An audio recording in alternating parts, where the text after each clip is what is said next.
So, finding upcoming opportunities, there are so many opportunities that are at your disposal. Uh, we had already talked about job search and researching the company and making sure that you understand their values, the type of projects they work on, but also get in touch with your career staff that's on campus. A lot of schools have career fairs. Make sure that you understand when those dates are and start applying for those and making yourself available. There's also firms that you can follow on LinkedIn. You can look through your local or national AIA chapter as well and look and see if they have career fairs in your town, if they don't have it on your campus. Look at scholarships and grants to help out with school. Look at other organizations such as the Health Environments Research, the Foundation for Health Environments Research, or even apply for the Jones Award that you hear a little bit more of later and throughout this entire experience of getting to know you as students. But look for those things. Even some of the conferences that are healthcare related, you will find that a lot of them have opportunities to volunteer or even have scholarship opportunities. So apply for those as well. And like we had mentioned earlier, always look at ways to expand your network, whether it's looking at your local church. Faith-based communities are always in touch with healthcare facilities, whether it's wellness centers or even just those who know someone who works at a hospital. So you never know what your contacts could be. So expand on those and even local organizations as well. You can turn to the next slide. Um, Also expand your knowledge. Understand what all of these, I'm not going to go through all of them, but if you research them, you can find that there are so many wonderful topics that you can learn from and use those to your benefit, especially if you do not have a portfolio with healthcare projects in school, but just having a better understanding of the codes and the standards will always be helpful. And then lastly, there are so many architecture firms that have shadowing days or opportunities where they may invite a studio to come to look at their office, to look at the day-to-day operations, and always keep a journal, whether it's sketching or just writing down observations, what you see in your community, what's lacking in your community that's related to health. So these just some brief moments where you can just take some opportunities to learn more about healthcare. And I'll pass it to George. So I'm going to surprise Tammy and be brief. Um, the Some of the alternate opportunities, I got started just being the print room manager when I got out of college because that was the position that was open. And I lucked into working for a hospital system that was very encouraging to growing the employees. And so looking at the employee websites for healthcare systems, not just architecture firms, but in our case, you would go to the Grady website and look for employment opportunities. There may be internships listed there, or there may be junior positions to come in and become the print room manager for all intents and purposes. Also, you might want to just look at what they used to call candy stripers, coming in and working in the hospital to see if you like that environment. Then there's the opportunities to join construction companies that do work in hospitals so that you get a feel for what they wear besides the hard hat, how they have to provide infection control and dust control and things like that to provide patient safety and staff safety during the lifetime of the project. There are Those are just the first couple that come right off of my head, given the short amount of time. But put the thinking cap on. That's what you're in school for, and say, all right, I can't get it this way. What is another way to approach this? What is an ancillary to this that will get me a foot in the door, if not the front door, at least keep me out of the emergency room.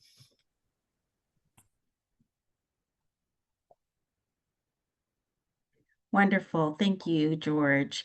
So, we brought with us today on this panel our two inaugural winners of the Walter B. Jones Excellence Award, who were able to apply for this award and win an expense-paid trip to the annual Healthcare Design Magazine conference, sponsored by Healthcare Design Magazine. I would love for Dana and Juliet just to share with us a little bit about gaining healthcare design expertise and what that was like at the conference. Juliet, I'll start with you. Can you just talk a little bit about how attending the conference really helped you gain some more expertise? And what were some of your favorite takeaways? Yes, of course. Yeah. First of all, good afternoon, everyone. And I am glad to be here. My sincere thanks to Tammy, SP, Mike, Taft, and whole committee of the Future Healthcare Mentoring Group. So, a quick biography about myself. I studied at Ball State University. I obtained my master's degree in architecture at Ball State University. I have always loved architecture, especially how architecture can help facilitate the healing process of the occupants. And I was also given the privilege to attend the HCD conference. I really learned a lot at the conference. It helped me to connect and also to relate with industry professionals, which expands my professional network. I did attend some insightful sessions like lean flows of healthcare, creating solutions with healthcare stakeholders, and how designing with empathy is very important. So basically, my advice to students and recent graduates is always to stay up to date with the current technology and conferences so you don't get left behind. This has actually helped me during my journey. I remember my first project was when I was in high school. I've always wanted to learn more about architecture. I started with a very simple project, and here I am again, still trying to make an impact in the society. So my advice is that do not be left behind. I tell you, in the blink of an eye, it's easy to fall behind if you don't take these steps. So the good news is that there are lots of webinars, there are lots of conferences you can attend yearly or once in 2 years to ensure you stay up to date with the current technology and what is going on around you in the industry. Thank you. Dana, how about you? So for me, I would say that I had a great time at the conference. It was amazing to meet so many professionals in the field and also to speak to vendors. That was eye-opening for me because I would not, through my education, just meet vendors, at all. So it was very good to meet vendors and to meet vendors and to tell them I was a student, and they were very engaged in telling me about exactly what their product did, why it's important for healthcare, the different technologies that exist, for the improvement of those spaces, and a lot of the new inventions for especially behavioral health, which was a big part of the conference. Yeah, thank you. Thank you both. It was so wonderful to also have you there and help walk you through the vendor space exhibit hall. So thank you for sharing that with us. And we hope to hear more from Dana and Juliet in the coming months as we do more webinars. If you're looking for other expertise, I highly suggest you visit the Healthcare Design Magazine website. It's healthcaredesignmagazine.com. Their publication is free for students.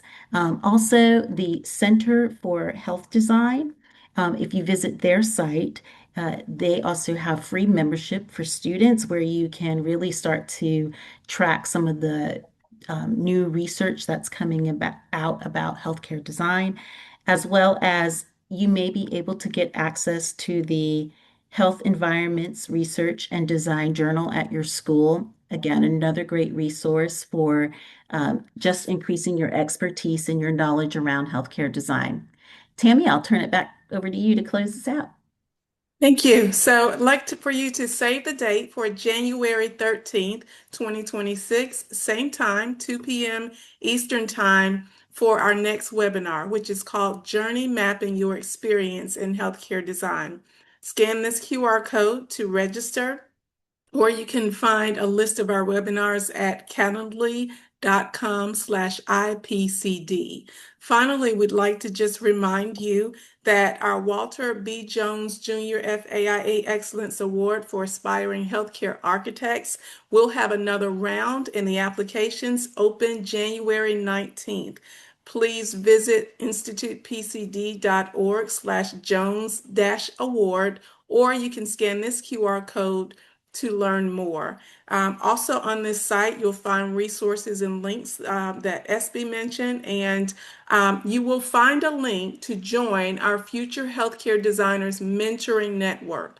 So this is the one-stop website where you can get lots of great information, learn about future webinars, and join the network. Please do scan this QR code or go to the website and that's listed here. And we look forward to continuing this conversation as we bump it up a notch for the next webinar and tell you more about how to get the most out of your career and future career as a healthcare designer. Thanks for joining us.